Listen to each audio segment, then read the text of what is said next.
Moi, j'en ai marre de voir des producteurs qui souffrent, qui n'arrivent pas à avoir des revenus décents, qui travaillent du matin 8h jusqu'au soir 19h, 7 jours sur 7, 365 jours sur 365, et qui à la fin du mois touchent à peine 1200 ou 1500 euros. C'est pas acceptable.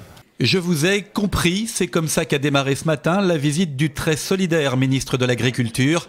Bruno Le Maire n'était jamais venu rencontrer les vignerons du Languedoc-Roussillon. Et après un petit verre au pied du pic Saint-Loup, il se retrouve à Montpérou face aux représentants régionaux de la viticulture. Face aussi aux problèmes de trésorerie, notamment pour ceux qui n'ont pas touché leur aide à la restructuration pour leur vignoble. Les pépiniéristes attendent les paiements de l'année dernière de leur plantation dont nous avons fait sur le vignoble en 2010. La campagne de plantation 2011 commence en ce moment et les vignerons n'ont toujours pas payé les plans de l'an passé. J'ai bien vu qu'en matière d'aide vitivinicole, il y avait du retard qui avait été pris. J'ai pris l'engagement que 90% des aides seraient versées au mois d'avril.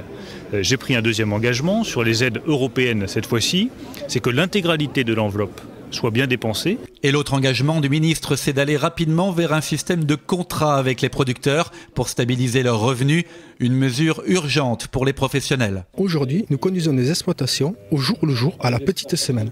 Nous, on ne veut pas de ça. On va avoir une lisibilité dans le temps sur le prix qu'on va vendre notre production pour pouvoir faire des investissements ou ne pas en faire, si jamais le cas échéant.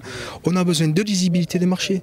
Quel sera le cépage demain qui dans le monde va être prisé des consommateurs? Tout ça, nous ne le savons pas. Et nous avons besoin de lisibilité pour tout.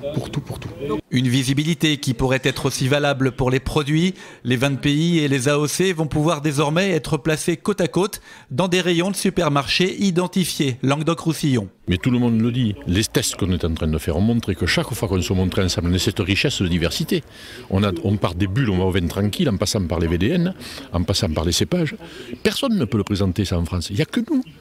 Et là, nous augmentons chaque fois entre 15 et 20% notre part de marché. Nouvelle identification, regroupement des interprofessions pour une stratégie commune. Bruno Le Maire a reçu des gages de bonne volonté. Les vignerons de la région, qui pèsent près de 12 millions d'hectolitres par an, attendent, après la parole, des actes concrets.